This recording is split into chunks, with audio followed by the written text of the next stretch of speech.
"It's a trap," the girl screamed, her voice cracking raw against the rain. "Under the bridge they have guns, 14 of them. Please, you have to stop."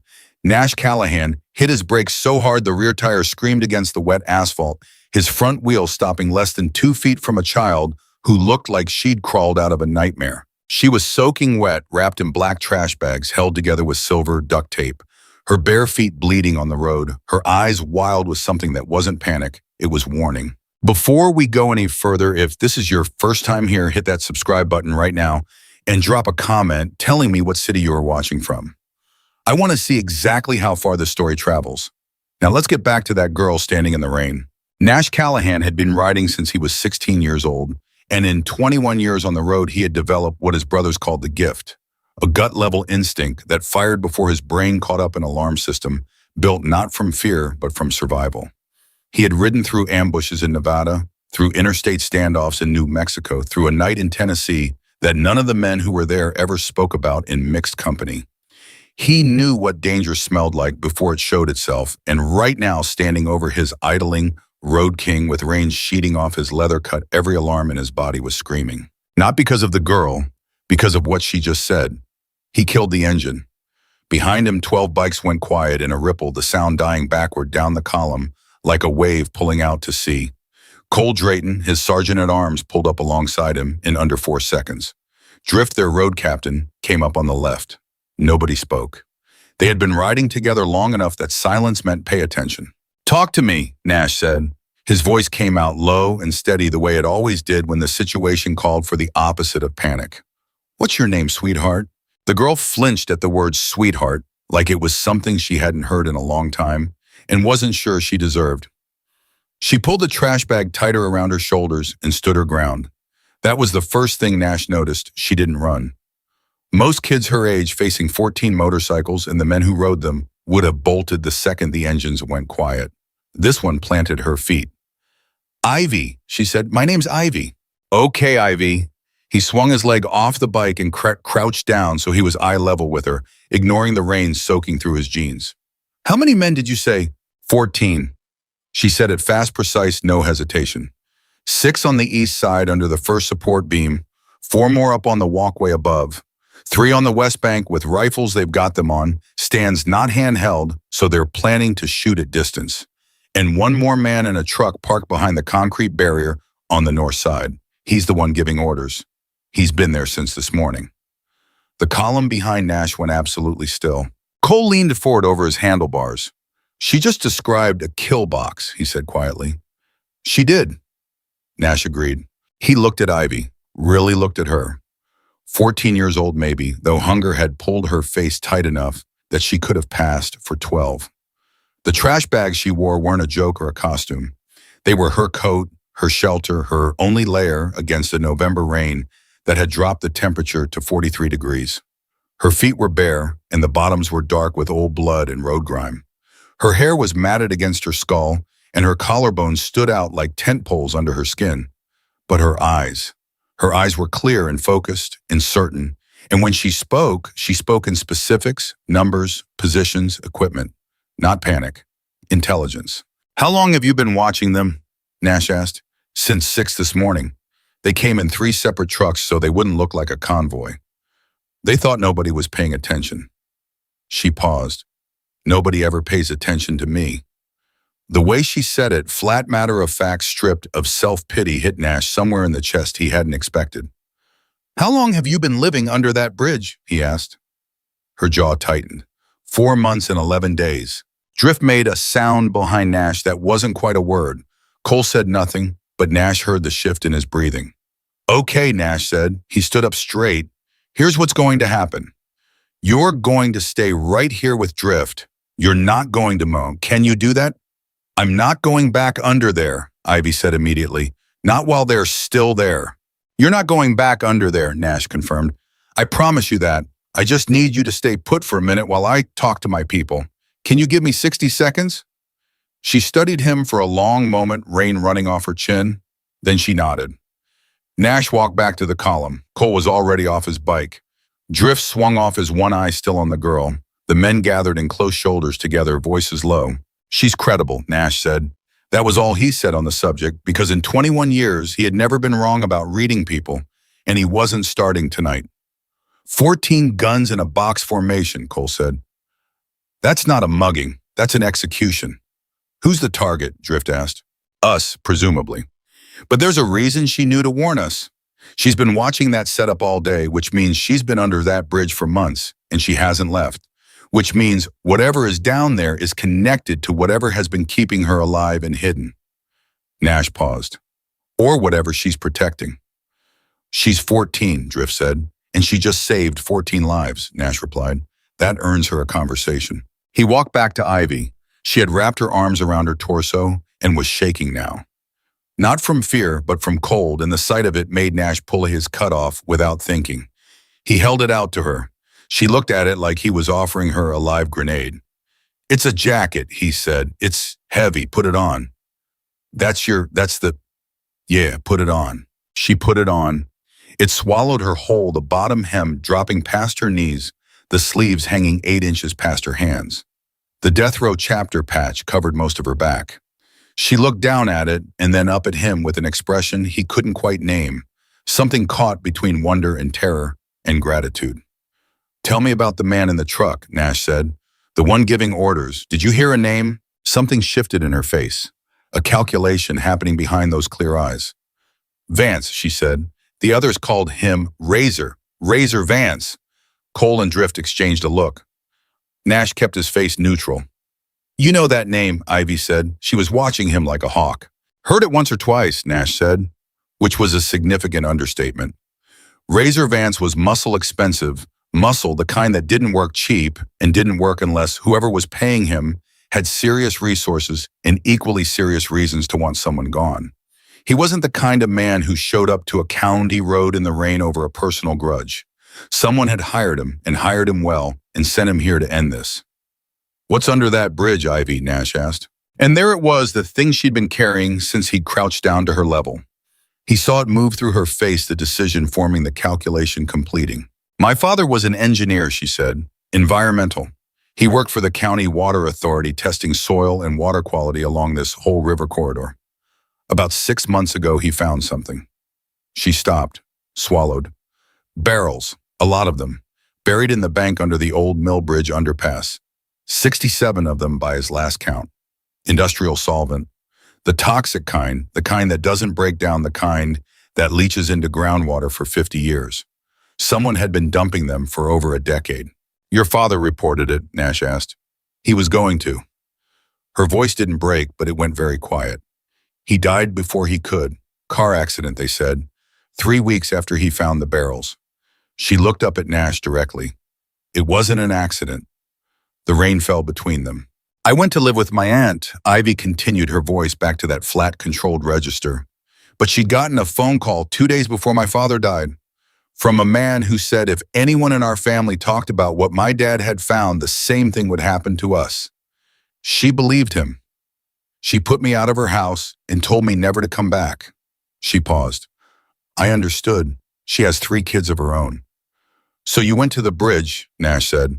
I went to the bridge because my father's notes and his samples and his documentation are in a waterproof case he buried under the East Bank. He told me about it 2 days before he died. I think he knew something was coming. She looked at Nash steadily. I've been guarding it. 4 months and 11 days. 14 years old, sleeping in trash bags, guarding her dead father's evidence against the man who killed him. Nash stood very still. Who owns the barrels? He asked, though he thought he already knew the shape of the answer.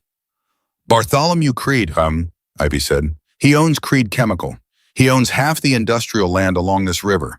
And apparently he owns enough people in this county that nobody asks questions about where his waste goes. That name landed like a stone in a quiet pond. Bartholomew Creed wasn't an unknown quantity in this part of the state. He was the kind of man whose name appeared on building plaques and hospital wings and university endowments. The kind of man who hosted fundraisers for county commissioners and whose lawyers could bury a lawsuit in procedural filings for a decade. The kind of man who, if he needed 14 armed men to appear under a bridge on a rainy Tuesday night, could make that happen and write it off as a business expense. Cole stepped up beside Nash. We need to move on this tonight, he said quietly. If Vance's people figure out we're not coming through, they're going to pack up and disappear. And so will the evidence. We're not going through, Nash said. He looked at Ivy. We're going around, and you're going to show us exactly where those positions are. He held her gaze. Can you do that? She didn't hesitate, even for a second. Yes. Sure. What happened next was not a brawl.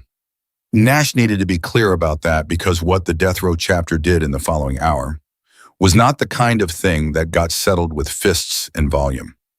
This required patience, precision, and the kind of cold discipline that separated men who had been tested from men who only thought they had.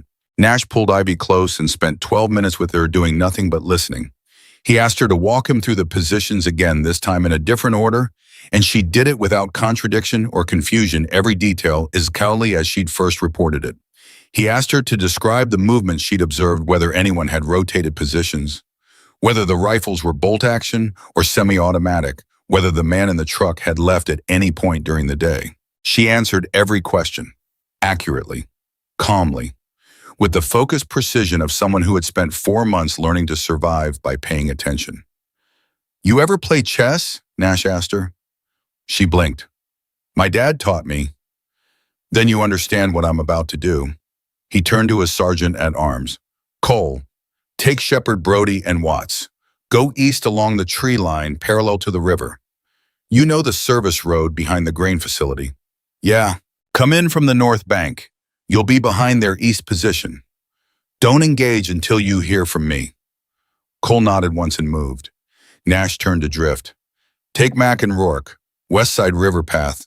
Put yourselves between the truck and the county road. He runs, you stop him. Non-lethal, I need him talking. Understood.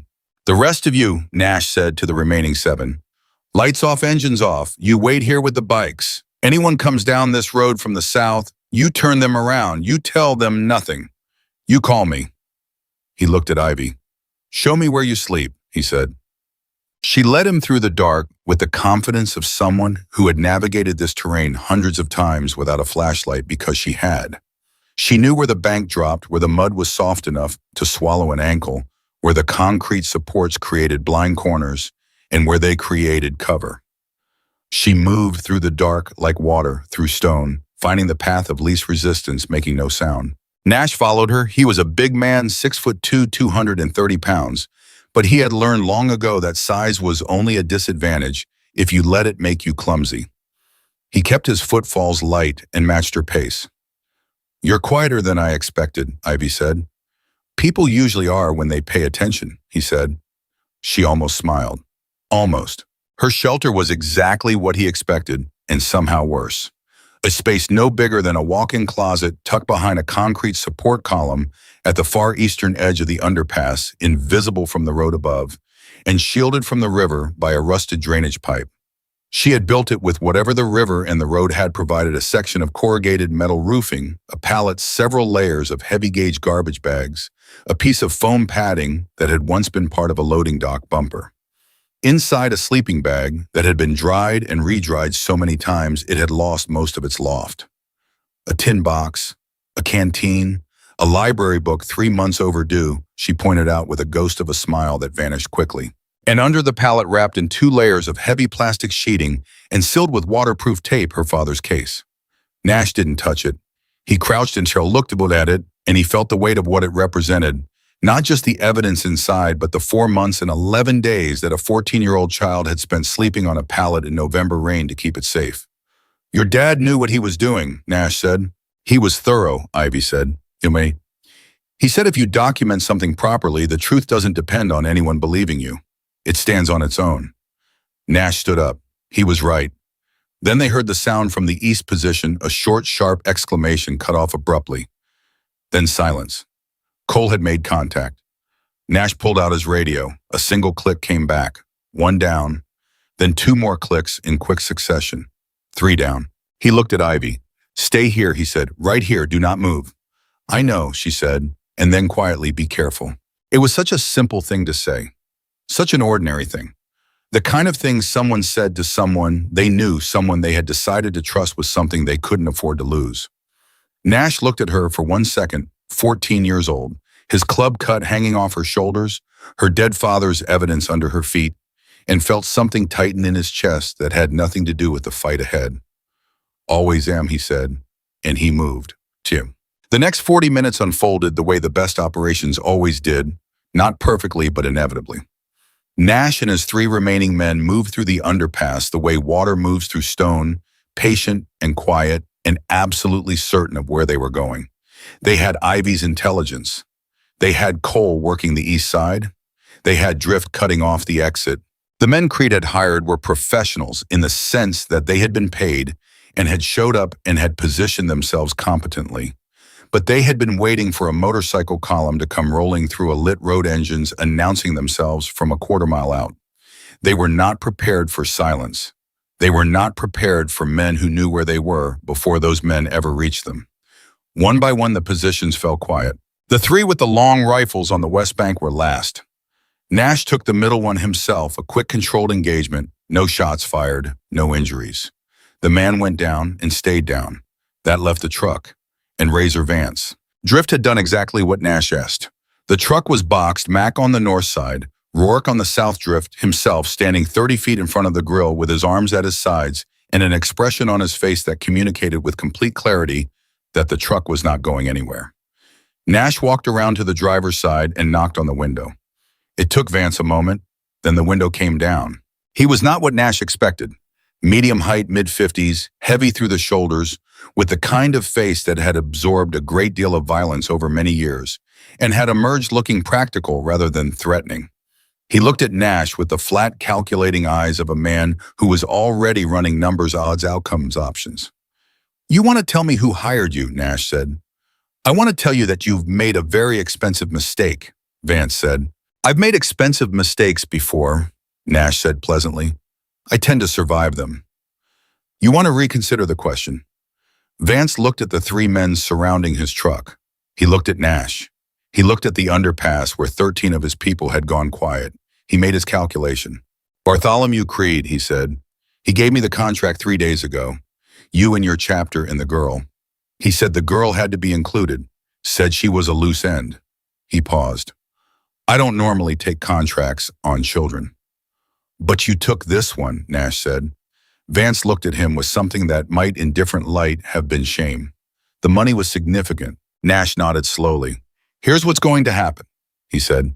"You're going to say everything you just said to me again, and this time there's going to be a phone recording it. Then you're going to stay exactly where you are until some people I trust arrive to take your statement." And then he paused. "You're going to think very carefully about what cooperation looks like because right now, it looks like the only road out of this that doesn't end badly for you." Vance stared at him for a long moment. "The girl," he said finally, "she actually alive?" "Very much so," Nash said. Something moved through Vance's face, not quite relief, something more complicated than that. "Good," he said, "just that, just the one word." Nash took out his phone and hit record. Under the bridge behind a concrete support column wrapped in a club, President's leather cut and sitting cross-legged next to her dead father's evidence case, Ivy listened to the rain slow to a drizzle and then stop entirely. The silence under the bridge was the cleanest sound she had heard in 4 months and 11 days. She pulled the cut tighter around her shoulders. It smelled like road wind and machine oil, and something else she couldn't name, something that felt against all logic and evidence like safety. She reached into her tin box and took out the photograph she kept there. Her father at the river's edge holding up a soil sample container and squinting into the sun, grinning like a man who had just found exactly what he was looking for. She looked at it for a long time. "I'm okay, Dad," she said quietly, "and I think I found the right people." Outside the bridge, she heard Nash's voice, calm, clear, steady, laying out terms to a man with a gun in his truck and no good options left. And somehow, impossibly, for the first time in 4 months and 11 days, Ivy closed her eyes and did not feel afraid. Nash Callahan had spent enough years in enough dark places to know that the hardest part of any operation wasn't the fight. The fight was simple. The fight had rules, clear cause, clear effect, clear end.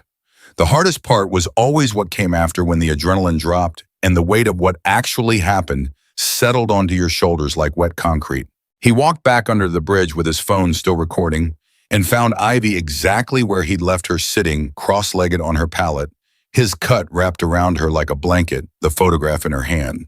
She looked up when she heard his footsteps, and her whole body shifted the way a person shifts when they've been holding themselves very still for a very long time and finally allow themselves to exhale. "It's done," he said. She looked past him toward the entrance of the underpass. "Vance, secured. Cole's people are with him. He's not going anywhere and he's talking." Nash crouched down to her level. "All 14 of Creed's men are accounted for. Nobody got seriously hurt, including my people." Ivy absorbed this. She looked back down at the photograph. "He hired people to kill a child," she said. "Not angry, just stating it the way you state a fact. You've looked at so many times it's lost the power to shock you and gained a different, heavier kind of weight." "He did," Nash said, "which means we don't have a lot of time before he figures out that his people didn't deliver and he runs." Her head came up fast. "He'll run. Men like Creed have contingency plans. Money in accounts that don't have his name. Property in states he's never been photographed visiting. When this goes wrong, and for him tonight, it already has the first thing he does is activate those plans." Nash looked at her steadily. "Which is why we need that case. Tonight, before he has a chance to lawyer up and start making calls." Ivy was already moving. She pulled the pallet aside with practiced efficiency, peeled back the plastic sheeting in 2 quick motions, and lifted her father's case with both hands. It was a hard-sided Pelican case, the kind field researchers use gunmetal gray and sealed with a combination lock. She set it on the pallet and spun the dial from memory 3 numbers without hesitation. The latches released with a clean double click. Nash looked at what was inside and went very still. Her father had not simply collected samples. He had built a case, a thorough, methodical, legally formatted evidentiary record of the crime that prosecutors spent months trying to assemble and rarely assembled this completely. There were soil samples in sealed labeled vials arranged in a foam-lined tray, each one tagged with GPS coordinates, date, depth, and chain of custody notes in small, careful handwriting. There were water samples. There were engineering diagrams, not sketches, proper. Shady printed diagrams showing the underpass site, the barrel positions, the drainage patterns, and the river corridor downstream. There were photographs printed and laminated, showing the barrels at different stages of excavation, with measurement scales visible in each frame. There were 2 USB drives sealed in individual evidence bags.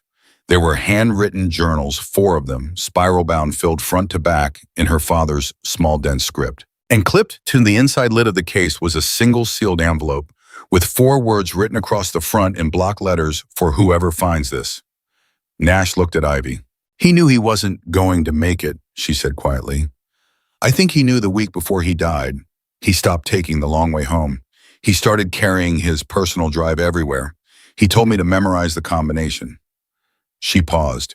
"He told me if anything happened to him, I needed to find someone I could trust with this. Someone who wasn't connected to the county. Someone who didn't owe Creed anything." She looked at Nash directly. "I'd been waiting 4 months and 11 days for the right person." Nash picked up the sealed envelope and turned it over in his hands. He didn't open it.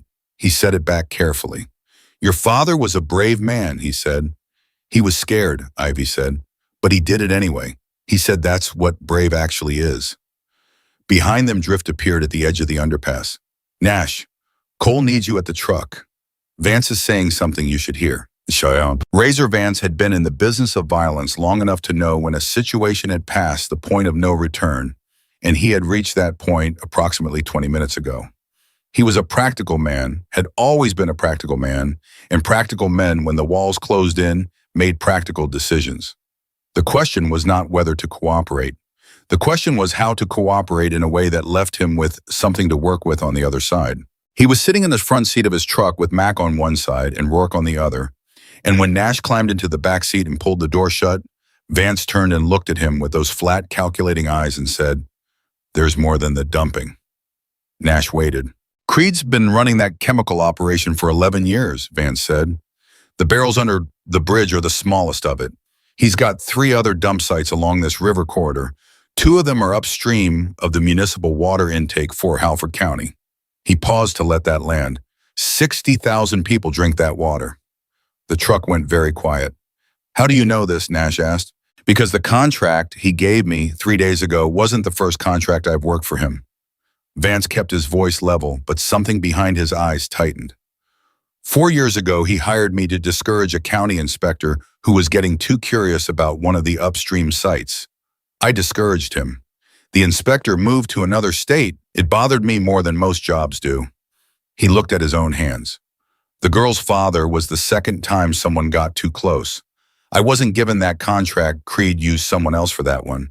But I found out afterward. That's when I should have walked away from him entirely. But you didn't, Nash said. No, Vance said. I didn't. He looked up. I'm walking away now. Nash studied him for a long moment.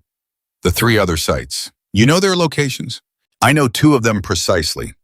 The third one I know approximately. I can get you within a quarter mile. He reached slowly into his jacket, 2 fingers only, and produced a folded piece of paper. I wrote them down an hour ago, after your people took out my East team, and I realized how tonight was going to end. Nash unfolded the paper, 4 handwritten coordinates in a set of descriptive landmarks. He folded it back up and put it in his pocket. You understand, Nash said, that what you just gave me changes your situation materially. I understand. Federal prosecutors are going to want your statement, in detail, on record. Everything the inspector 4 years ago, the contract for the girl's father tonight, the sites, everything. Vance nodded once. I know. And you're going to give it. Yes. Nash looked at him for another long moment. One thing I need to understand, he said. Tonight, you knew she was a child, 14 years old, living under a bridge. You took the contract anyway. Vance didn't look away.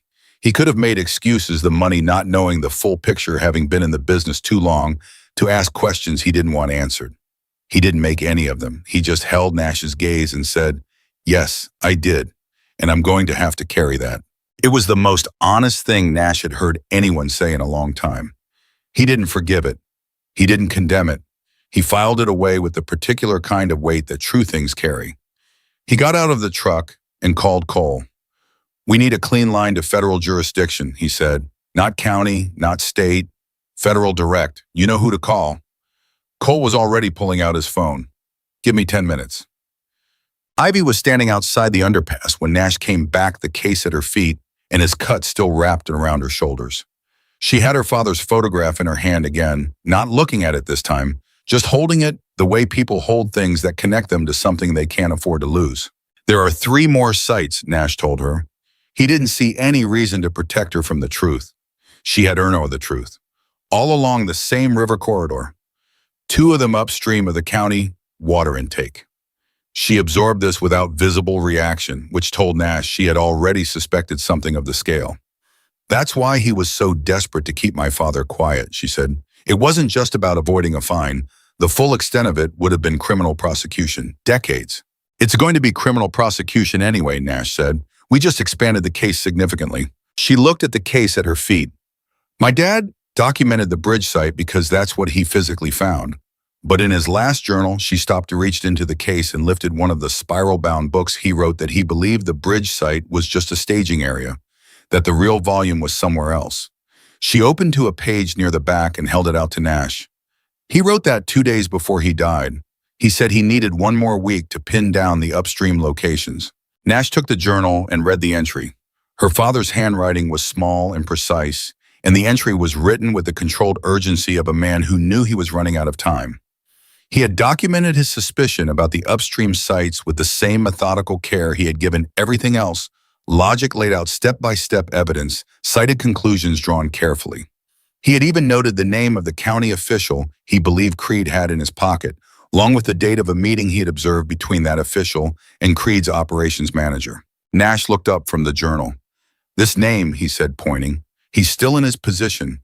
He was last month, Ivy said. He's up for re-election next year.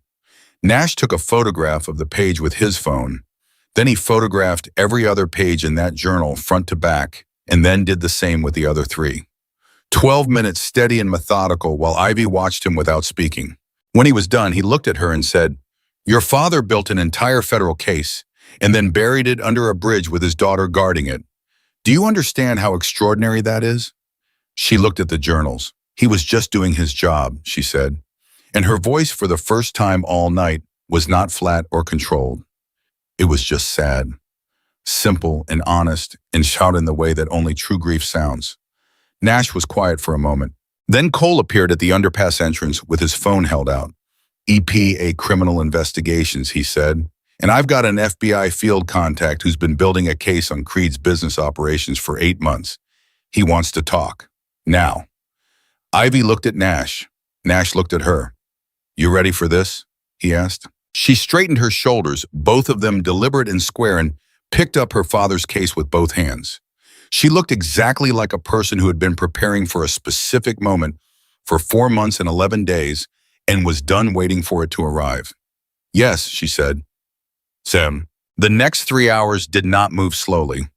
That was the thing Nash always tried to explain to people who hadn't lived a crisis. Real crisis does not feel like slow motion. It feels like being pushed from behind by something enormous that will not let you stop, cannot let you stop, and the only option is to stay on your feet and keep moving or get run over. Every decision connected to the next decision, connected to the next.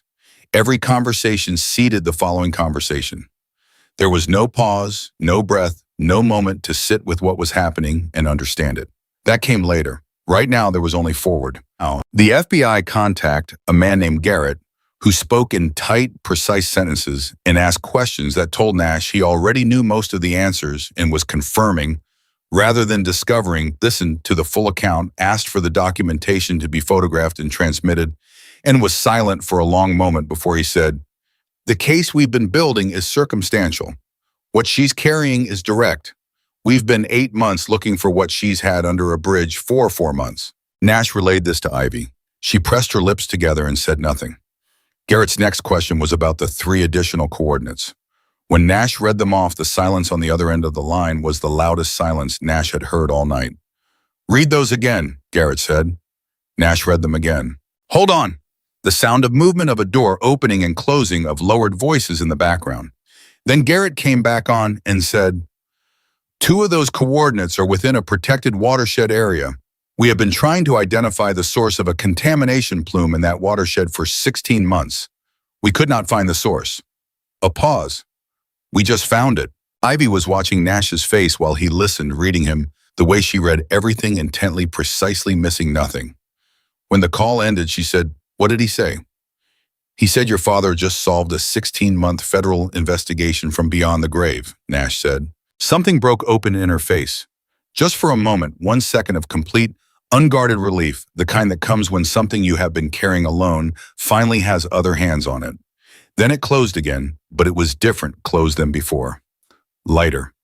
She sat down on the concrete bank and put her face in her hands and breathed. Nash sat down beside her and said nothing. He didn't put his arm around her. He didn't offer comfort or explanation or reassurance. He just sat there present and steady, the way you sit beside someone who needs to feel that they are not alone without being told what to feel about it. After a while, she lifted her face. "What happens to Creed?" she asked. "He doesn't know yet that tonight went wrong for him," Nash said, "which means we have a window. Garrett's moving to freeze his assets and issue a warrant before morning." He paused. "Cole knows a journalist, federal beat reporter, the kind who's been covering environmental crime for 20 years and knows exactly what to do with this kind of documentation without burning the evidentiary chain. She's on her way here right now." Ivy blinked. "A reporter." "The legal case will put Creed in a courtroom," Nash said. "The story puts him in the public record. One of those things can be appealed. The other one can't." He looked at her. "Your father documented this because he believed the truth should stand on its own. That means it needs to be able to stand in front of people, not just in front of a judge." She thought about this for a moment. "He would have agreed with that," she said. "I figured." A car came down the county road, headlights sweeping across the wet asphalt, and stopped behind the cluster of death row motorcycles. A woman got out mid-40s carrying a shoulder bag and moving with the quick, purposeful energy of someone who had been woken up at 2 in the morning and was not bothered by this in the least. Cole met her at the road and walked her down. Her name was Patricia Holloway. She looked at the underpass, at the secured men at the truck, with Vance in it, at Nash, and finally at Ivy sitting on the concrete bank in a leather club cut 3 sizes too large, her dead father's case on her knee, looking back at Patricia with those clear, steady eyes. Patricia Holloway had been covering federal environmental crime for 22 years. She had broken 3 major industrial dumping stories, 2 of which had resulted in criminal convictions. She did not startle easily, and she was not given to sentiment.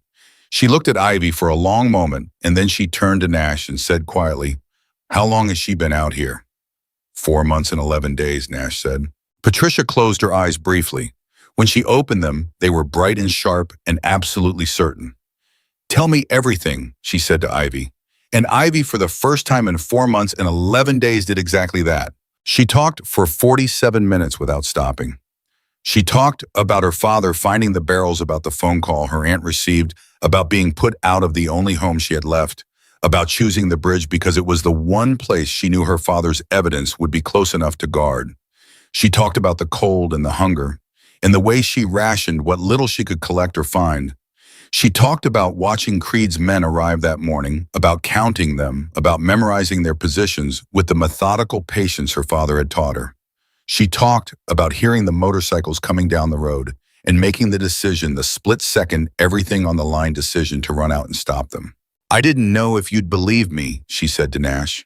"I didn't know if you'd run me over. I didn't know anything except that there wasn't going to be another chance." "What made you trust us?" Nash asked. She thought about it. "You stopped," she said simply. "You stopped and you crouched down to my level and you asked my name before you asked anything else." She paused. Nobody had asked my name in a very long time. Patricia Holloway was writing. She had been writing since the 3rd sentence. Her pen had not stopped. Nash sat back and watched a 14-year-old girl who had been invisible to the world for 4 months and 11 days become finally impossible to ignore. The night around them was quiet now. The rain had stopped. Somewhere to the east, the first faint change in the darkness suggested that morning was building itself behind the horizon, not yet ready to arrive, but gathering its materials, organizing its light. Cole appeared at Nash's shoulder. "Federal people will be here within the hour," he said quietly. "Asset freeze on Creed is in process. Garrett says they'll execute the warrant at first light.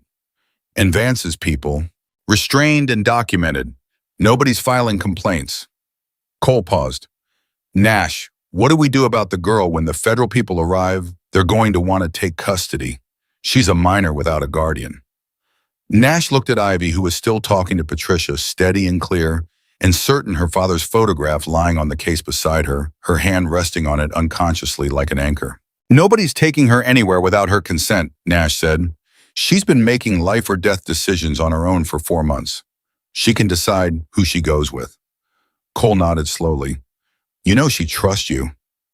"I know," Nash said, "which means I have to be worth that trust." He walked back to where Ivy was sitting. Patricia was wrapping up her notes.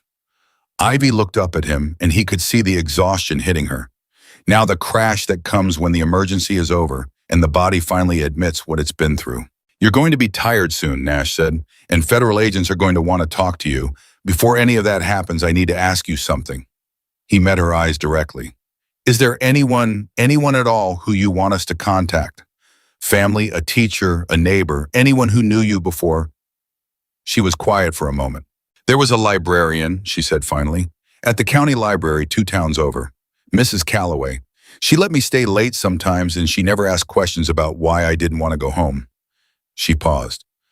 "I think she knew something was wrong. She gave me extra library bags to carry things in."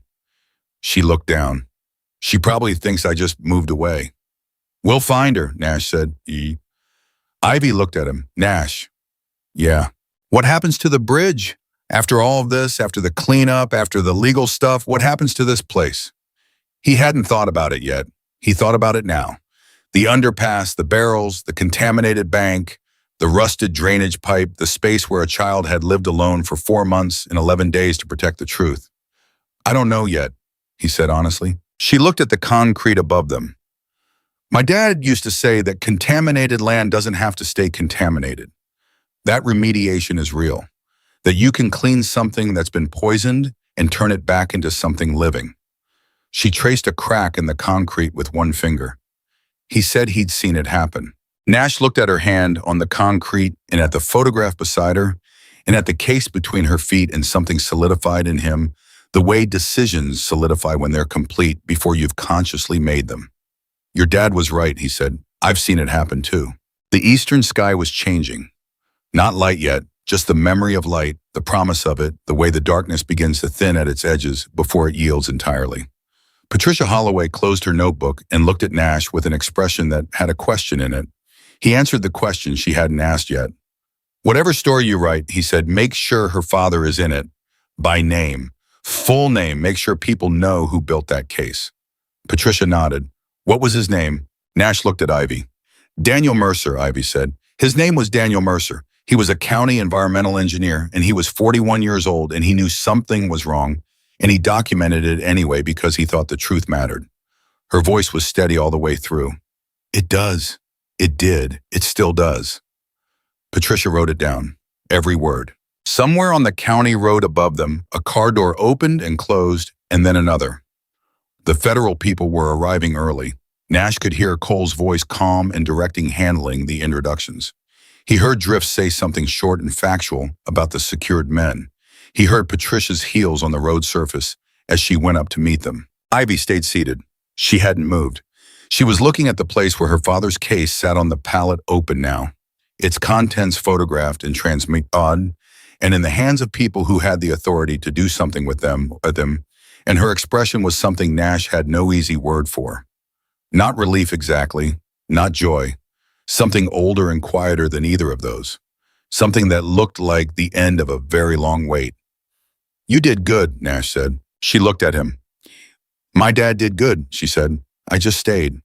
He thought about that for a moment. Sometimes, he said, staying is the hardest thing anyone can do. She picked up the photograph and looked at it one more time. Then she put it in the pocket of his her cut for tonight and stood up. She was ready. The federal agents arrived in 2 unmarked SUVs and a panel van, which told Nash they had come prepared for evidence collection, not just conversation. The lead agent was a woman named Supervisory Special Agent Diana Reyes, late 40s, compact and precise, with the kind of economy of movement that comes from spending 2 decades making decisions in rooms where the wrong word costs you everything. She shook Nash's hand once firm and brief, and then she looked at Ivy, and her professional expression did something small and involuntary that Nash suspected she would have preferred to suppress. You're Ivy Mercer, Reyes said. Yes, Ivy said. I've been trying to find you for 3 weeks, Reyes said. Your school reported you missing in September. We opened a welfare case. It went cold. Ivy looked at her steadily. I wasn't missing, she said. I knew exactly where I was. Reyes absorbed this without blinking. Fair enough, she said. Then she looked at the Pelican case in Ivy's hands and something sharpened behind her eyes. Is that your father's documentation? Everything he collected, everything he recorded, 4 journals and 2 drives, Ivy said. Chain of custody is documented inside. He formatted it according to EPE, evidentiary standards, because he wanted it to be court-ready. She held it out. He spent the last 3 weeks of his life making sure this would hold up. Reyes took the case with both hands. She looked down at it for a moment that was 1 beat longer than professional necessity required. Then she looked at Ivy and said, Your father was thorough. He was scared, Ivy said. For the second time that night, same words, same quiet precision. But he did it anyway. Reyes nodded slowly. That's the definition, she said. What followed was the organized, methodical dismantling of Bartholomew Creed's carefully constructed world, and it happened faster than most people would believe possible when the right people stopped making excuses and started making moves. Nash watched it from the edge of the activity, close enough to be available if Ivy needed him, far enough to stay out of the way of people doing work that was now properly theirs to do. Cole appeared at his elbow with 2 cups of coffee. From somewhere, Nash didn't ask, where Cole always produced coffee in crisis situations, with the quiet reliability of a man who understood that some things mattered more than explaining how you'd arrange them. Nash took one and drank it, and watched Special Agent Reyes work the phone 40 feet away, her voice inaudible but her posture communicating everything necessary. This was not a request. This was not a suggestion. This was happening now. Creed's attorneys are going to fight the asset freeze, Cole said. Of course they are, Nash said. They're going to lose. How confident are you? Nash looked at the case in Rakis's hands. Her father built that case to survive attorneys, he said. He wasn't just documenting. He was anticipating. Every sample labeled, every coordinate verified, every observation cross-referenced. He knew exactly what a defense team would challenge, and he answered the challenge before it could be made. He paused. Daniel Mercer was 41 years old, and he knew he was running out of time, and he still did it right. He didn't cut a single corner. Cole drank his coffee. The kind of man you wish you'd known. Yeah, Nash said. Drift came up on Nash's other side and said, warrant's been executed. Creed's people went to his house 40 minutes ago. He paused. He was there. He wasn't running. Nash turned to look at him. He didn't know yet. Apparently not. He was home. Asleep. Drift's expression carried something that was not quite satisfaction but was adjacent to it. Woke up to federal agents in his bedroom. Nash thought about that for a moment. Bartholomew Creed with his building plaques and his hospital wings and his university endowments waking up in the dark to find the thing he'd spent 11 years and several lives trying to prevent standing in his bedroom with a badge and a warrant. There was a particular kind of justice in that, the kind that didn't require commentary. Good, Nash said, just that. Ivy had been sitting with Agent Reyes for 40 minutes in the back of one of the SUVs. The door opened, the case between them going through the journals page by page. Nash could see her profile from where he stood upright, focused, pointing to specific entries and explaining her father's notation system with the patience of someone who had read those journals so many times that she could navigate them from memory. Reyes was listening with her full attention, occasionally asking questions that Ivy answered without hesitation. At some point, one of the junior agents brought Ivy a foil-wrapped breakfast sandwich and a bottle of orange juice from somewhere and set them on the seat beside her without interrupting. Ivy glanced at the food and then looked at Reyes as if asking permission to stop for a moment. Reyes nodded immediately and said, "Please eat." And there was something in the way she said it, not authoritative, not procedural, that sounded like genuine concern. Ivy picked up the sandwich and ate it in 6 bites. While Reyes waited, and when she was done, she wiped her hands on her jeans and said, "Okay, page 43. This is where he documents the first upstream sample that came back abnormal." And she went right back to it. Nash watched this and felt something settle in his chest that had been unsettled since the moment he'd first seen her standing in the rain in the road. Cole's phone buzzed. He looked at the screen and said, "Patricia Holloway's first piece just went up. Digital edition." He turned the screen toward Nash. The headline was clean and unambiguous. Federal agents arrest Creed Chemical founder following evidence, recovered from deceased whistleblower's daughter. Nash read it twice. Daniel Mercer's name was in the second sentence. By name, full name, exactly as Nash had asked. "She's good," Cole said. "She's been doing this for 22 years, Nash said. She knew exactly what mattered. So, the twist that nobody saw coming arrived at 6:47 in the morning, when Reyes climbed out of the SUV with a different expression than the one she'd had going in. Nash recognized the expression he had worn it himself on occasions when information rearranged everything you thought you understood about a situation. She walked directly to him and said, "I need to tell you something, and then I need to ask you something." "Go ahead," Nash said. "The second USB, drive your father that Daniel Mercer assembled." She paused, correcting herself with the care of someone who understood that getting the relationship right mattered. "Contains something we did not expect. It contains communications, email specifically, between Creed and a senior official in the state environmental agency." She let that settle for a moment. Not a low-level bureaucrat, the deputy director of enforcement, the person who was supposed to be overseeing compliance for the entire state. Nash was quiet. "Creed didn't just have someone in the county in his pocket," Reyes said. "He had someone in the state regulatory body, the person who was responsible for investigating exactly the kind of violations he was committing." She looked at Nash directly.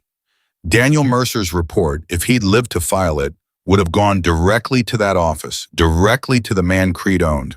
The weight of that was enormous and specific. Daniel Mercer hadn't just been killed to stop him from finding evidence. He had been killed because even if he'd reported properly through every proper channel, the evidence would have been buried by the person who was paid to bury it.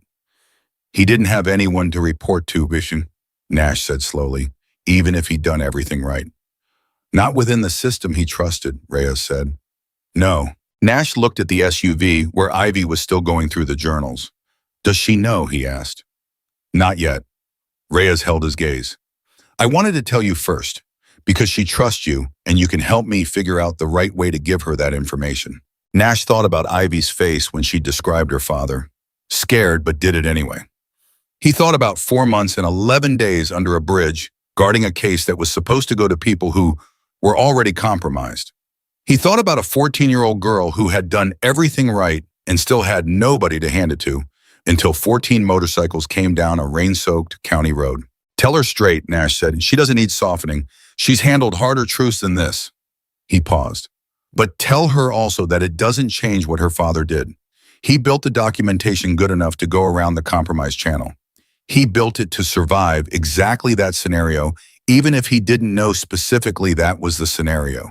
He built it to be unmistakable and undeniable regardless of who tried to stop it. Nash looked at Reyes. That's the truth that needs to be in the same breath as the other one. Reyes studied him for a moment. You're good at this, she said. I've had to tell people hard things before, Nash said. The ones who handle it worst are the ones who find out you were protecting them from the truth. The ones who handle it best are the ones who get the full picture all at once and aren't treated like they can't carry it. Reyes nodded. She turned and walked back to the SUV, and Nash watched her climb in and saw from the shift in Ivy's posture when Reyes began speaking the exact moment when Ivy received the information. Her spine straightened. Her chin came up slightly. She was still for a long moment processing, and then she said something Nash couldn't hear. And Reyes responded, and Ivy looked out the window directly at Nash. He held her gaze and nodded once. She nodded back. Boom. What Ivy said to Reyes in that moment Nash found out later from Reyes herself was this. So he built it to go around them. He didn't know that's what he was doing, but that's what he did. He made it so that whoever found it could take it directly to someone with authority outside the state system. She had paused. He built the exit route without knowing exactly what door he was building it for. And then she had looked at Reyes and said, my father was smarter than the people who killed him. I need you to make sure that's part of the record. Reyes had said it will be. That exchange when Nash heard it did something to him that he did not try to analyze or explain.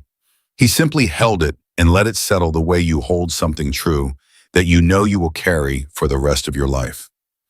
By 8 in the morning, the scene under Old Millbridge had accumulated the particular organized chaos of a full federal evidence operation. Reyes had called in 2 additional units, an EP, a criminal investigations team, and a hazardous materials assessment crew, and the underpass had gone from the place where a child had lived in secret for 4 months to a formally designated environmental crime scene marked and taped and documented by people in federal windbreakers with proper equipment and proper authority. Nash watched the hazmat crew approach the area near Ivy's shelter and felt something protective rise in him that he kept carefully quiet. They're going to catalog everything, Cole said, including her stuff. I know, Nash said. You want me to? She knows, Nash said. Reyes told her. She said she understood, said the only thing she wanted to make sure was in the catalog was the library book. He paused. She said she still owes Mrs. Calloway a late fee. Cole looked at him. Did she mean that as a joke? I genuinely don't know, Nash said, and somehow that feels right. Drift had located the librarian, Mrs. Eleanor Calloway, Harrington County Public Library, 2 towns over through a combination of Nash's phone, a library card number Ivy remembered from memory, and a very surprised branch manager who had taken a very early morning call from a motorcycle club sergeant-at-arms requesting a specific employee's emergency contact information. Mrs. Calloway had been reached at home, informed in the briefest possible terms that Ivy Mercer was safe and had been found, and had cried for 45 seconds before asking in a completely steady voice what she needed to do and where she needed to go. She was on her way. Agent Reyes had arranged for Ivy to be temporarily placed in her direct care pending a formal welfare determination, which was the cleanest solution available, and the one that Ivy herself had apparently approved without hesitation. She's good, Ivy had told Reyes. She never asked questions I didn't want to answer, and she always made sure I had something to eat when I stayed late. Reyes had looked at this information a librarian feeding a homeless child, library snacks for months without pressing her on why she didn't want to go home, and had put it in a category of quiet heroism that didn't make headlines and didn't require it. Damn. Nash was standing at the edge of the road watching the morning settle over the operation when he felt someone beside him and looked down to find Ivy not in the SUV anymore, walking on her own, his cuts still on her shoulders, her father's photograph now in her hand rather than her pocket. She stood beside him and looked at the activity around the bridge with the expression of someone watching something they had imagined for a very long time finally become real. "They're really here," she said. "They're really here," Nash confirmed. "All of this because I ran into the road," she said. "All of this because your father documented the truth and you protected it, and then you made the right call at the right moment." Nash paused. The three things needed each other. Take one out and it doesn't work. She thought about that. "He would have liked you," she said, "based on what—" "You don't talk down to me," she said. "He never talked down to me either. He said if you want someone to think clearly, you talk to them like they're capable of thinking clearly." She looked up at Nash. "Most adults don't do that with kids. Most adults forget what it felt like not to be treated that way," Nash said. She nodded slowly. Then she said, "The county official, the one my father noted in the journal, the one he observed meeting with Creed's operations manager. Is he being arrested too?" "Reyes is executing a second warrant as we speak," Nash said. "His name is in the emails on the drive. He's done." Ivy processed this. "My father saw that meeting by accident," she said. "He was doing a site survey 2 miles from where they met. He could see them from the ridge. He wrote it down because he wrote everything down. He didn't even know yet that it was significant. He just noted it because it was anomalous." She shook her head slowly. He documented his own case without knowing all the pieces he was documenting. "The best records are made by people who don't decide in advance what they're looking for," Nash said. Ivy turned to look at him fully. "Can I ask you something?" "Yeah." "Why did you stop this morning when I ran out? You didn't know me. You didn't know if I was telling the truth. You didn't know if it was some kind of trick to make you stop on a road." She held his gaze. "Why did you believe me?" Nash thought about it honestly. He didn't give her the easy answer because she would know it was the easy answer, and she deserved better than that. "Your eyes," he said finally. "Not because they look trustworthy. That's not something you can read in a face. But because of what was in them.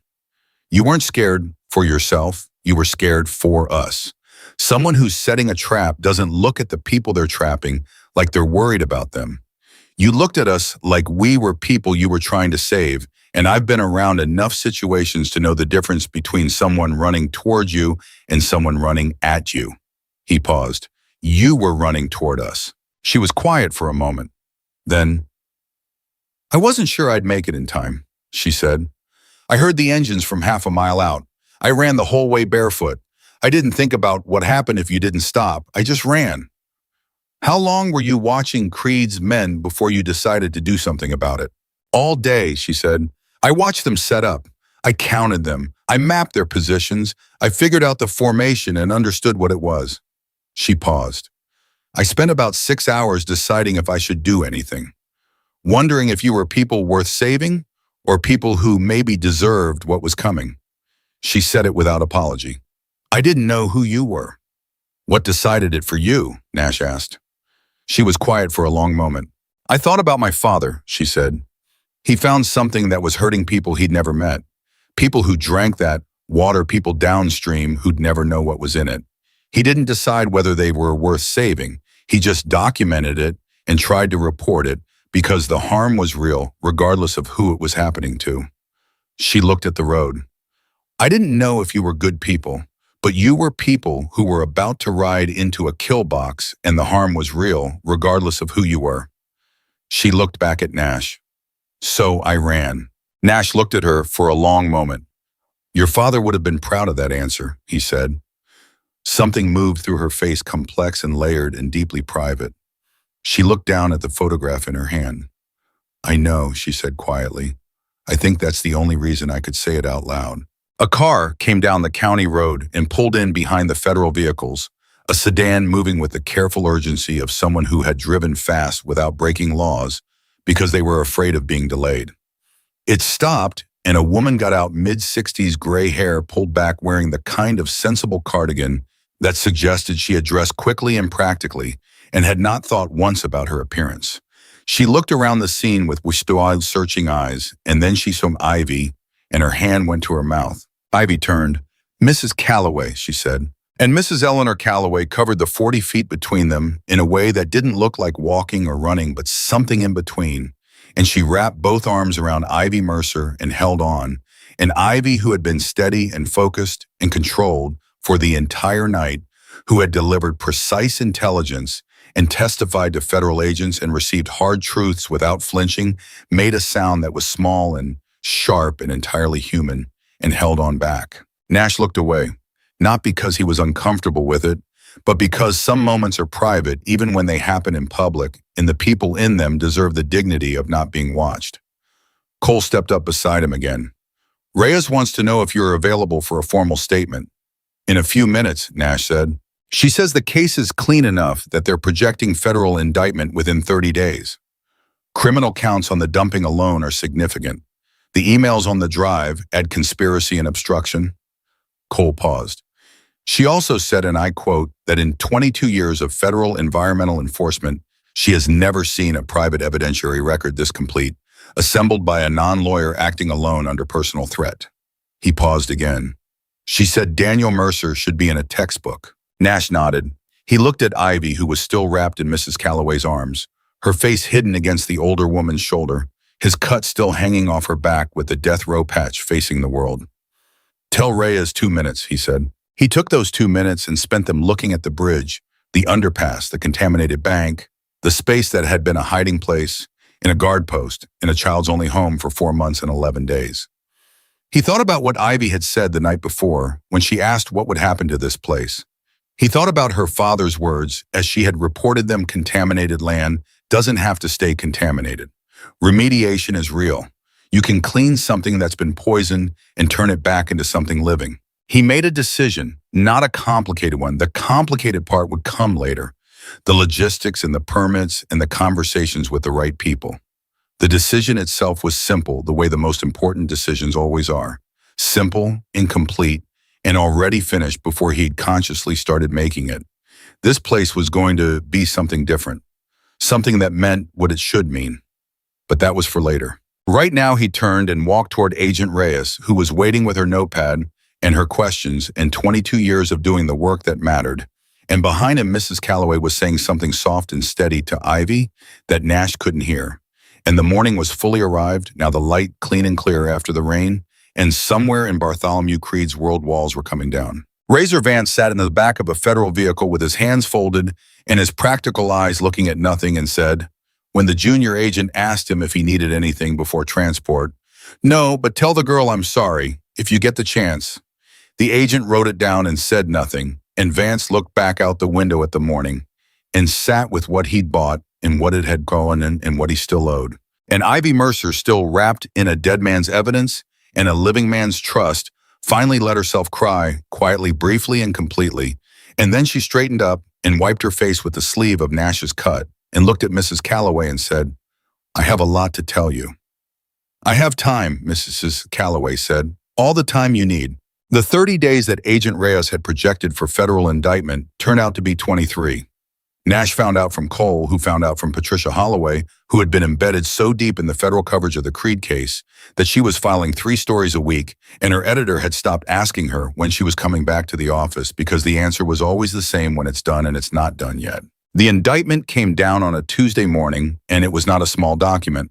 11 counts of illegal hazardous waste disposal, 4 counts of conspiracy to obstruct environment and enforcement, 2 counts of conspiracy to commit murder. Daniel Mercer's death, which the federal prosecutors had reclassified from accident to homicide based on the communications recovered from the second USB drive, and the contract on Ivy on, which Razor Vance had provided in full written testimony, with dates, figures, and the name of the intermediary Creed had used to reach him. 3 counts of bribery of a public official. 1 count of conspiracy to obstruct a federal investigation tied directly to the Deputy Director of State Enforcement, who had been arrested separately and was currently cooperating with prosecutors in the specific and desperate way that people cooperate when they understand that cooperation is the only thing standing between them and 20 years. Patricia Holloway's piece on the indictment ran 1,200 words and was the most read article on the paper's digital platform in 3 years. She named Daniel Mercer in the first paragraph, the second paragraph, and the final paragraph. She described his methodology in precise terms that Nash suspected would be required reading in environmental law programs for the next decade. And in the second to last paragraph, she wrote one sentence that Nash read 4 times before he put his phone down. The evidentiary record that broke this case was built by a man who knew he was dying and chose to spend that time making sure the truth would outlive him.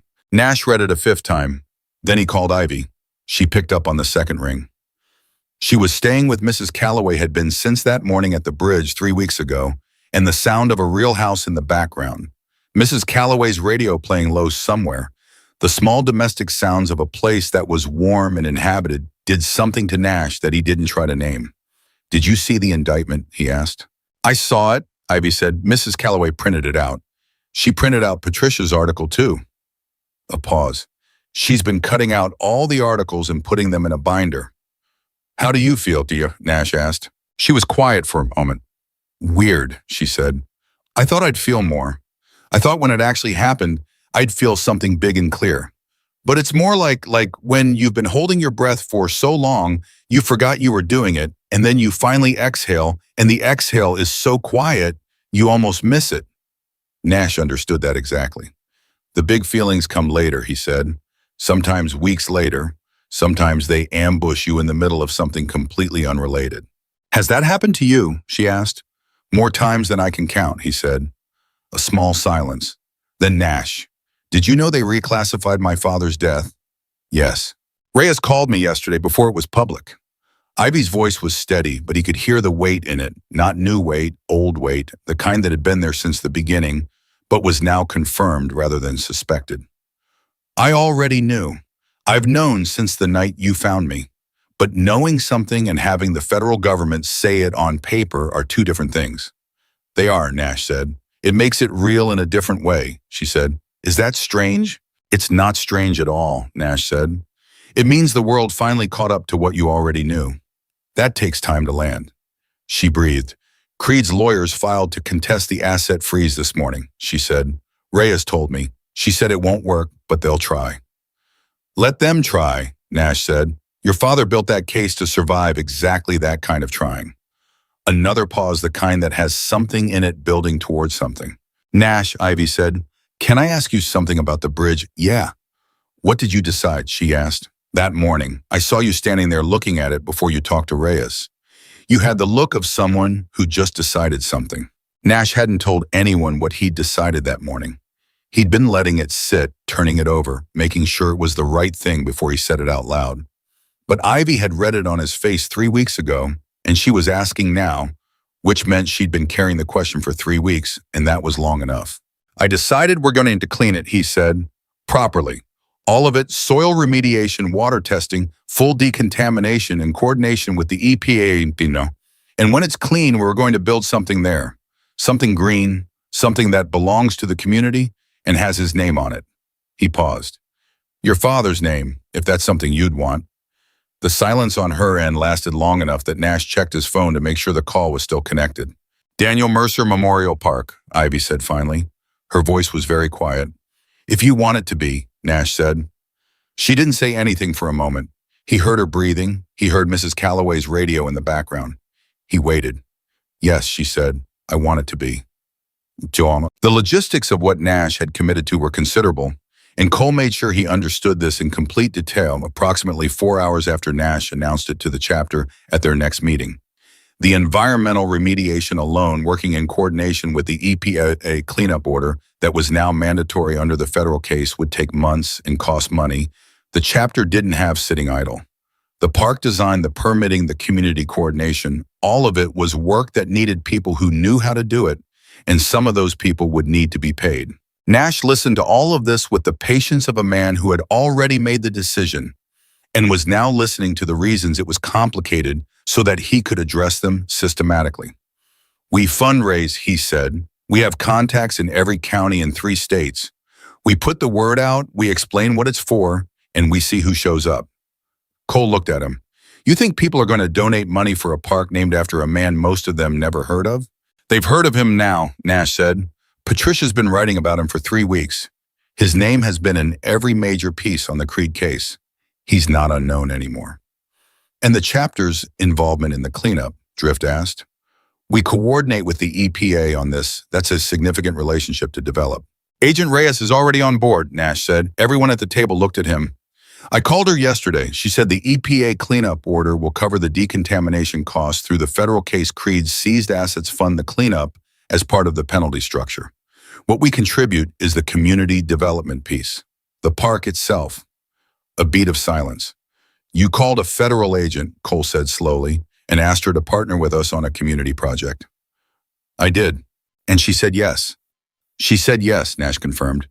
She also said, and I want to be precise here, that in her 22 years of federal environmental enforcement, she had never seen a motorcycle club neutralize an armed ambush, secure federal evidence, coordinate a criminal referral, and propose a community remediation project in the same 12-hour period, and that if we were going to be a problem for her, she preferred we be this kind of problem. The room was quiet for a moment. Drift said, I genuinely like that woman. I'll tell her you said so, Nash said. She'll hate it. Sorry. The fundraising moved faster than Cole had predicted, which Nash had expected, because Cole always predicted conservatively when it came to money, and Nash had learned over the years to apply a correction factor.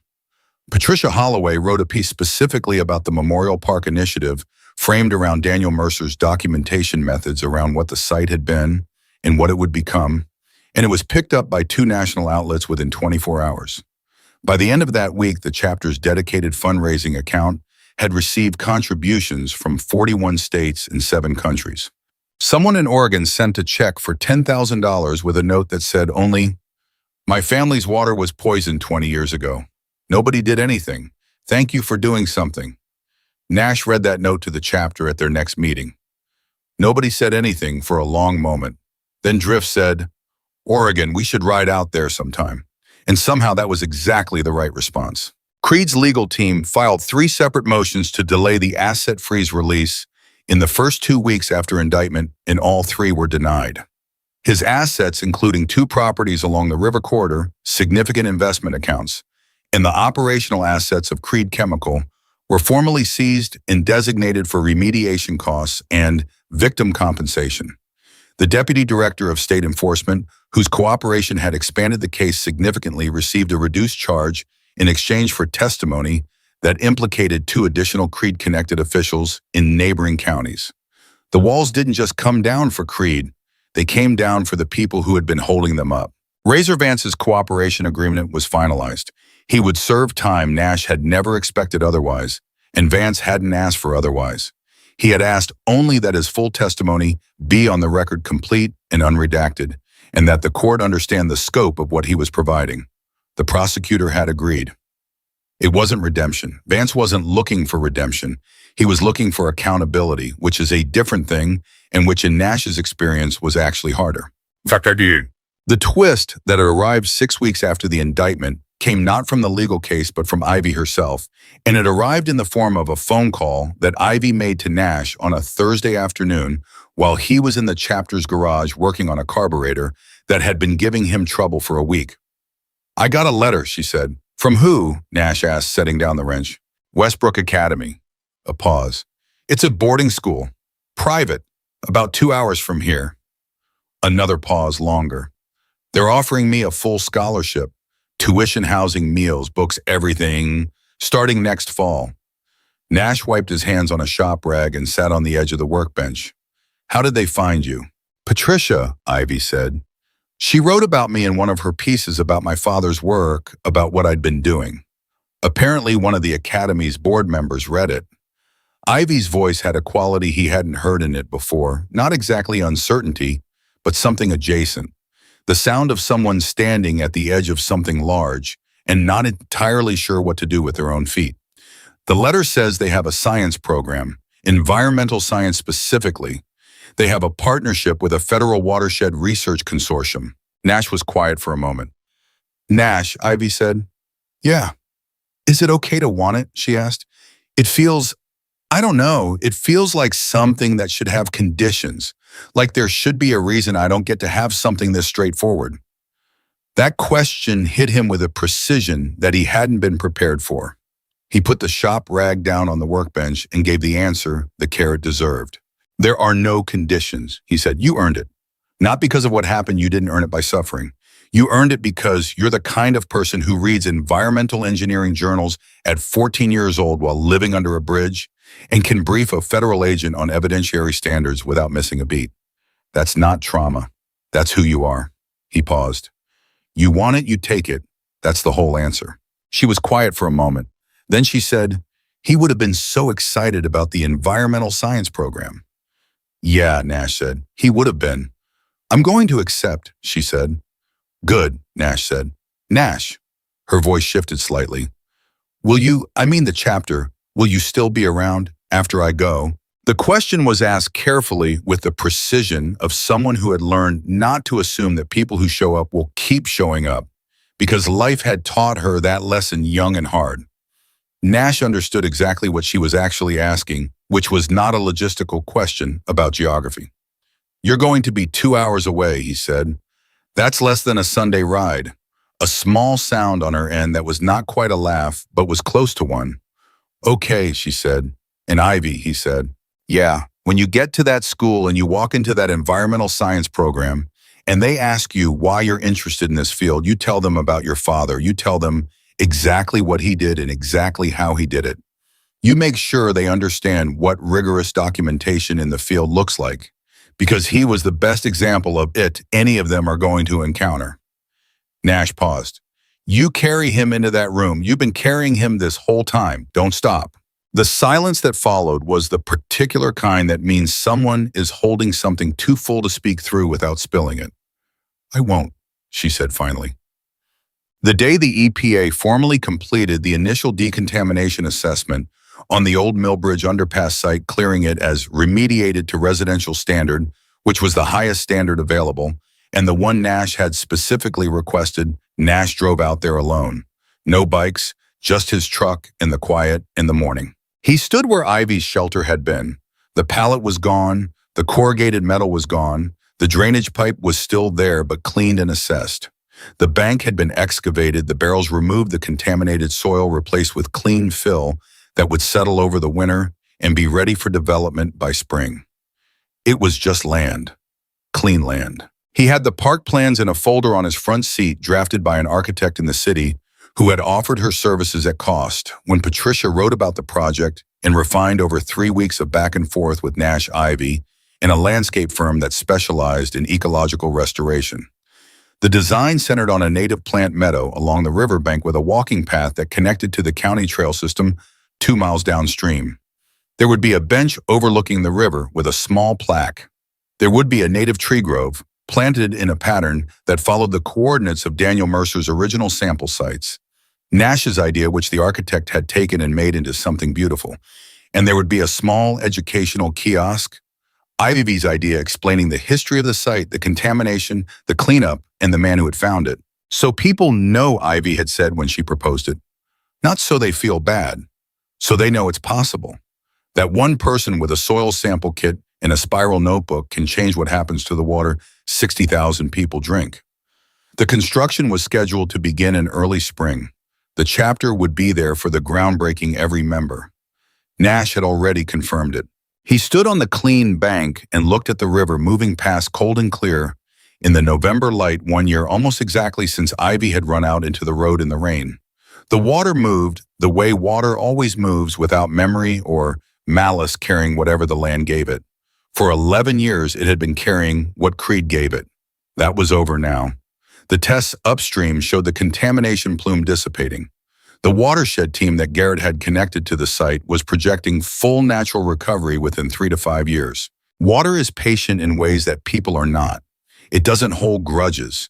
It just moves, and given clean banks and clean source material, it moves clean. Nash's phone rang. Cole. Creed's legal team filed for plea, Cole said. Just came through Patricia. He's taking a deal. What deal? 22 years. No parole eligibility until year 18. Cole paused. Prosecutor says he fought it until this morning. Something changed. What changed? Nash asked. Apparently, Cole said his own daughter read Patricia's full series, all 22 pieces, including the one about Daniel Mercer's documentation methods and the one about Ivy at the bridge. Another pause. She withdrew from his legal defense fund this morning. He's been funding his own defense in part through family contributions. Without her piece, the long fight becomes financially untenable. Cole's voice was careful and precise. His own daughter read what he did and walked away. Nash stood on the clean bank for a moment. "Does Ivy know?" he asked. "Not yet. I'll tell her," Nash said, "tonight." He put the phone in his pocket and looked at the river one more time. Creed had built an empire on the assumption that what you buried stayed buried. That contamination, if deep enough and hidden enough, became someone else's problem, someday maybe, or maybe never. He had been wrong about the land, and he had been wrong about the people, and he had been wrong in the end about his own family. Things buried have a way of surfacing. Daniel Mercer had known that. He'd built his whole methodology around it. The truth does not stay buried. It just waits for someone thorough enough to find it and brave enough to carry it to the surface. Nash walked back to his truck. He had calls to make a park, to build a chapter meeting to run, and a 2-hour ride to plan for the weekend so he could have dinner at Mrs. Calloway's table and hear Ivy talk about her Westbrook acceptance packet, which Mrs. Calloway had reportedly already laminated the cover letter of, because that was the kind of woman Eleanor Calloway was, and the world needed more of them. He started the truck. On the seat beside him, the park plans sat in their folder, clean lines. Native plants, a bench by the river, a plaque with a man's name on it. He pulled out onto the county road and headed home. Behind him, the river moved, patient and clean and relentless, carrying the future the way rivers always carry the future, not announcing it, not dramatizing it, just moving it steadily forward, mile by mile, toward wherever it was going next. Ivy turned 15 on the 14th of March, and she spent the morning of her birthday doing something she had not done in over a year. She slept past 7 o'clock. Mrs. Calloway let her sleep. She made pancakes and left them covered on the stove and sat in the living room with her coffee and her binder of Patricia Holloway's articles, which now ran to 63 pages, and she did not knock on the bedroom door until 9:15, by which point Ivy had already been awake for half an hour, lying on her back staring at the ceiling, with the particular wide-open quality of someone discovering that safety, when it finally arrives, takes some getting used to. The bedroom was small and warm and had a window that faced east, and in the mornings the light came through it in a way that Ivy had spent 4 months noticing, without acknowledging that she was noticing it, because noticing things like morning light requires a certain margin of safety that she was only now slowly learning she was allowed to have. She heard Mrs. Calloway in the kitchen. She heard the radio low. She heard the ordinary sounds of an ordinary morning in a house that had chosen to hold her. And she lay in the warmth of it and thought about her father. Not with grief, or not only with grief, with something more complicated and more honest than grief alone. She thought about the way he used to make coffee too strong and then apologize to it, actually speak to the cup. Say, "Sorry, buddy, I did it again." She thought about the field notebooks he kept in every jacket pocket, the way he would stop mid-conversation to write something down, hold up one finger, just a second while his pen moved. She thought about the specific sound of his laugh, which started low and built, which was the opposite of the way most people laughed, which was one of the 10,000 things about him that she had stored carefully in the part of herself that loss cannot reach. She thought about what Nash had said. "You carry him into that room. You've been carrying him this whole time. Don't stop." She got up. Mrs. Calloway had made pancakes with blueberries, which were Ivy's favorite, a fact that Ivy had mentioned exactly once in passing 3 weeks ago, and Mrs. Calloway had filed away with the quiet efficiency of a woman who paid attention to the small things because she understood that small things are rarely small. Ivy sat down at the kitchen table and ate 3 pancakes and drank orange juice and listened to Mrs. Calloway talk about the library's spring reading program, which she was organizing and which she wanted Ivy's input on because she said Ivy had opinions about books that were worth hearing. Nobody had said that to Ivy in a very long time, that her opinions were worth hearing. She was still sitting with that when her phone rang. Nash. "Happy birthday," he said. "How did you remember?" she asked. "You told me in October," he said. "I wrote it down." She smiled. She was becoming more familiar with the shape of her own smile had been for the past several weeks. It turned out smiling like safety required practice when you'd been out of the habit. "What's happening today?" she asked, because Nash calling on a specific day with a specific greeting almost always meant something was happening. "The groundbreaking," he said. "We moved it to today. I know we originally had it scheduled for next week, but the weather's going to be better today and..." He paused. I thought it should be on your birthday, if that's okay with you. Ivy put her hand flat on the kitchen table. She looked at Mrs. Calloway, who was watching her with the calm, knowing expression of someone who had already known about this for at least a day. You knew, Ivy said to her. Mrs. Calloway picked up her coffee. Nash called Tuesday, she said simply. Ivy looked back at her phone. What time? She asked Nash. 11, he said. We'll all be there, all of us. She understood what all of us meant in this context. Not just Cole and Drift and the handful of men she'd met individually over the past months. All of them, the full chapter. Okay, she said. Ivy, Nash said. Yeah. Wear something warm, it's still March. She laughed, the real kind, the kind that comes without invitation, and said, I know what month it is, Nash. Just checking, he said, and she could hear that he was smiling too. Oh, charm. They arrived at Old Millbridge at 10:53. Mrs. Calloway driving Ivy in the passenger seat with her father's photograph in her jacket pocket and the Westbrook Academy acceptance letter folded in her back pocket because she had carried it with her every day since it arrived, not as proof, but as a kind of conversation. She was continuing with someone who couldn't speak back, but who she was absolutely certain would have had something to say about it. She heard them before she saw them. 417 motorcycles do not arrive quietly.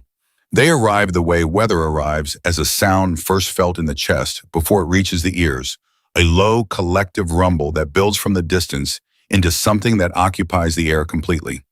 Mrs. Calloway slowed the car, and Ivy rolled down her window and listened, and the sound of it went through her the way important things go through you, not just past you, but through you, changing the pressure of the air inside you, leaving you different on the other side of it. They were already there when she arrived. All 417 lined up in rows that extended the full length of the county road, engines running, not one of them moving. Nash was at the front, off his bike, standing at the entrance to what had been the underpass access road, cleared now gravel-topped, marked with temporary signage from the county parks department.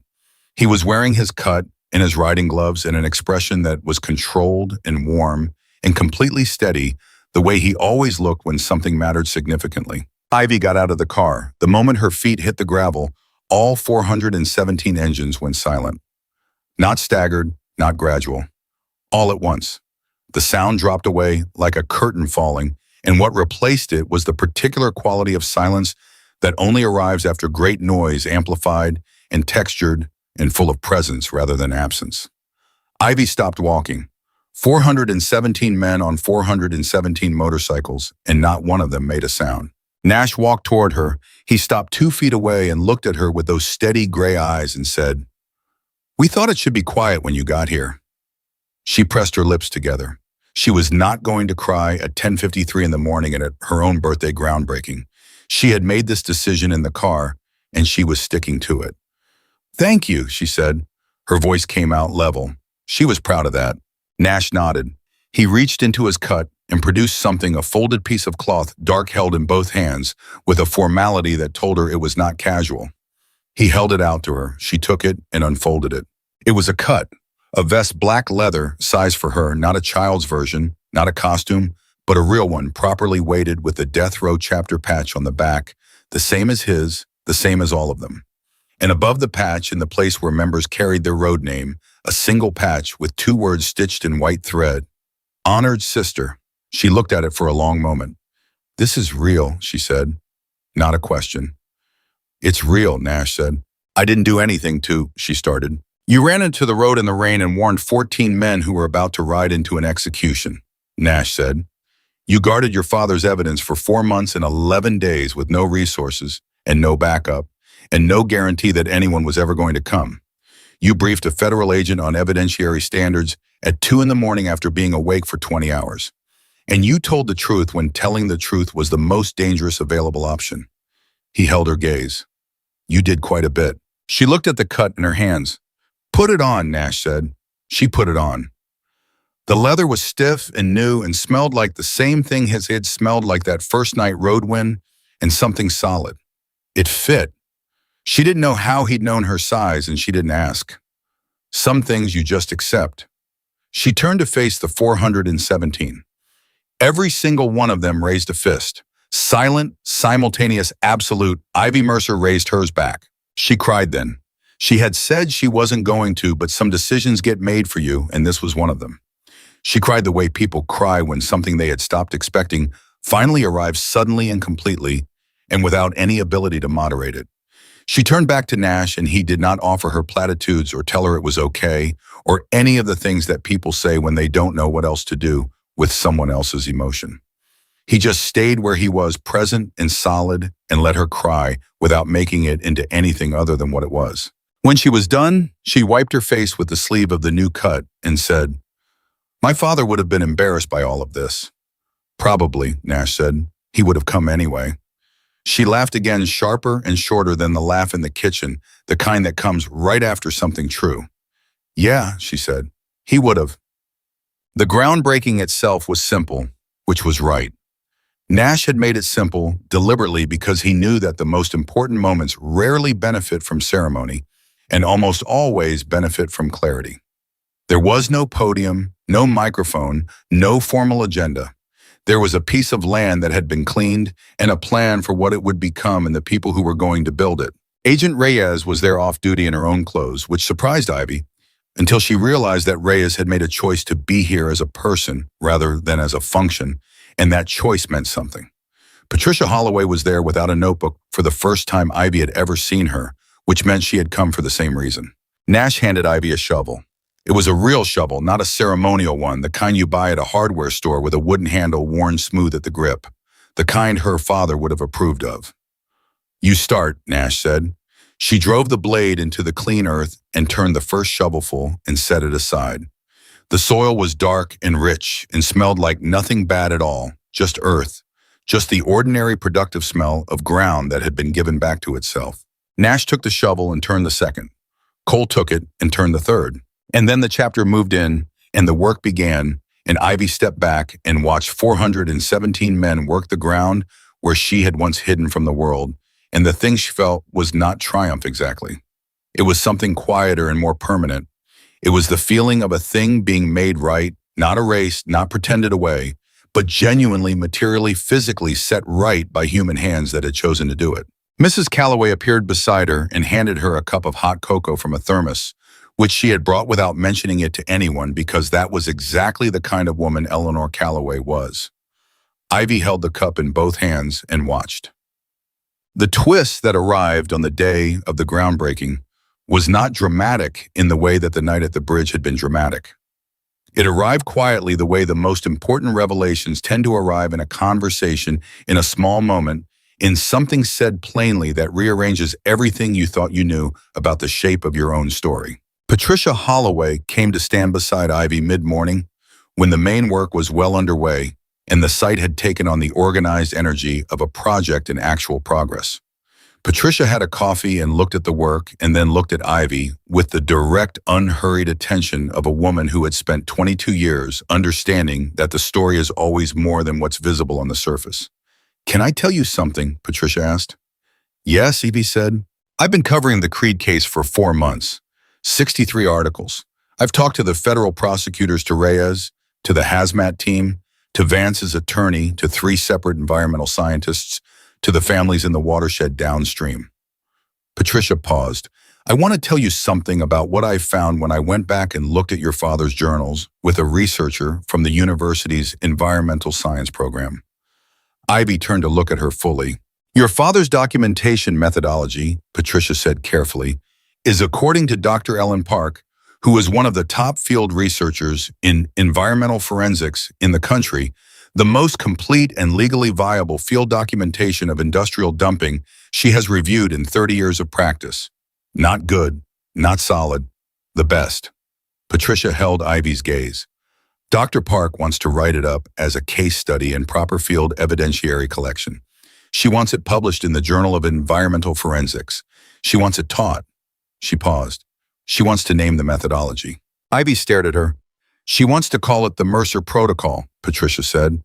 The cup in Ivy's hands was warm and the morning air was cold, and the sound of 417 men working in the earth was a steady presence behind her, and the river moved past at the edge of the site, clean and patient and continuous. "The Mercer Protocol," Ivy said. "She asked me to ask you," Patricia said, "whether you would consent to that." whether it felt right to you. Ivy looked at the river. She thought about her father with his field notebooks in every pocket, stopping mid-conversation to write something down. Just a second, just a second. She thought about the pelican case under the pallet. She thought about 4 months and 11 days. She thought about 60,000 people who drank clean water this morning and did not know his name. They would learn it in classrooms, in field research programs, in environmental science curricula. Students she would never meet in places she had never been would learn how to document the truth rigorously enough that it could survive everyone who wanted to bury it, and they would learn it from a methodology named after her father. Yes, Ivy said, it feels exactly right. Patricia nodded. She didn't write anything down. She just nodded and drank her coffee and stood beside Ivy for a while in the particular comfortable silence of two people who understand each other without requiring explanation. Nash found Ivy at the river's edge an hour later. The main work was done for the day. First phase marked soil turned, foundation stakes placed for the walking path. The chapter was gathered near the road, the comfortable low sound of many conversations happening, and at once the particular warmth of a large group of people who have just done something physical and useful together. Ivy was standing at the water's edge with her cut on and her father's photograph in her hand, looking at the river the way she had looked at it that first morning, with the focused, present attention of someone who was fully inside the moment rather than somewhere adjacent to it. Nash stood beside her without speaking. Patricia told me about the Mercer protocol, Ivy said. I know, Nash said. She called me before she came today. She wanted to know if I thought you were ready to hear it. Ivy looked at him. What did you tell her? I told her you'd been ready for a very long time, he said. That readiness was never your problem. She looked back at the river. Nash, what do you think he would have said about all of this? The case, the protocol, the park, Westbrook, all of it. What do you think he would have said if he could see it? Nash thought about Daniel Mercer, a man he had never met whose handwriting he knew, whose methodology he understood, whose love for his daughter was visible on every page of every journal he had left behind. He thought about what kind of man builds an evidentiary case while dying because he believes the truth should outlive him. I think Nash said he would have said that the park is a good idea and the protocol is more than he expected, and Westbrook is everything he wanted for you. He paused. And then he would have said that none of it matters as much as the fact that you're standing here in March sunshine with warm feet. Ivy pressed her lips together. She looked at the photograph. He used to say that, she said quietly. Not that exactly, but something like it. He said whenever something good happened, something big, he'd say, but are you warm? Are you eating? Because the rest of it is just, she stopped, swallowed. He said the rest of it is just furniture. The real thing is, are you okay? Are you okay? Nash asked. She thought about it. She gave it the honest answer it deserved rather than the reflexive one. I'm getting there, she said. I think I'm genuinely getting there. Nash nodded. That's the right answer, he said. She put the photograph back in her pocket. She squared her shoulders, both of them deliberate the way she always did when she was ready for whatever came next, and turned away from the river to face the field where 417 men had spent the morning building something clean out of something that had been poisoned. The chapter gathered for the ride out at 1 o'clock. 417 motorcycles starting up in sequence was a sound that Ivy understood now in a way she hadn't when she'd first heard it coming down the county road in the rain. It wasn't intimidation, it wasn't performance. It was presence. It was 417 people saying, we are here, we showed up, we did not look away. Nash mounted his Road King and looked at Ivy, who was standing at the edge of the road in her cut with Mrs. Calloway beside her. We'll be back in 3 weeks for the path installation, he said. I know, she said. And Ivy, he said. Yeah. When you get to Westbrook in September and you walk into that environmental science building for the first time.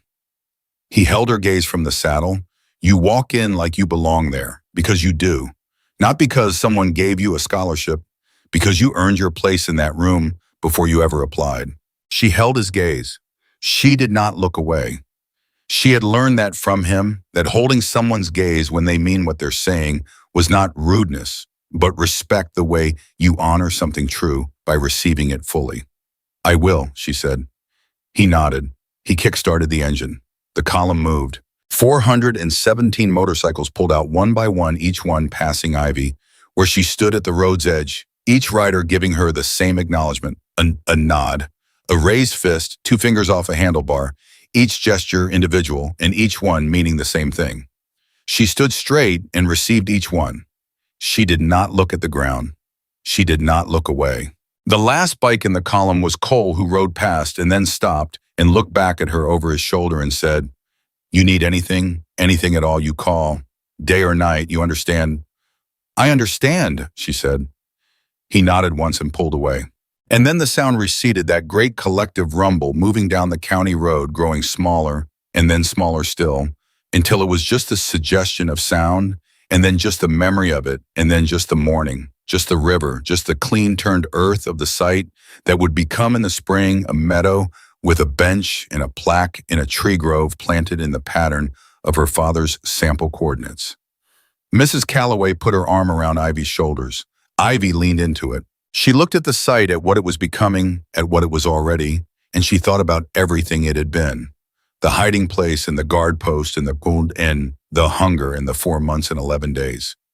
She did not push those things away. She had learned that pushing things away was not the same as surviving them. You survive them by letting them be part of the full picture, by understanding that what you went through was real and that you were more than it, and that both things were true simultaneously.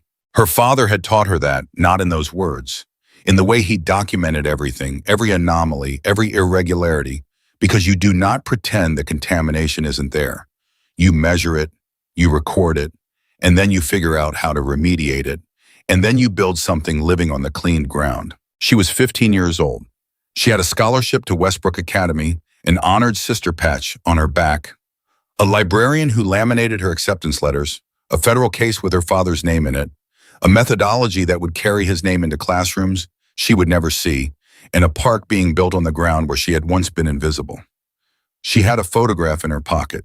She had her father's voice in her memory, clear and specific and permanent, saying just a second while the pen moved. She had his laugh that started low and built. She had the combination to his Pelican case memorized in her hands. She had the Mercer Protocol, rigorous, thorough, legally unassailable living, now in the world as the formal documentation of who he was and what he believed. The truth does not stay buried. It waits for someone thorough enough to find it and brave enough to carry it to the surface. Daniel Mercer had known that.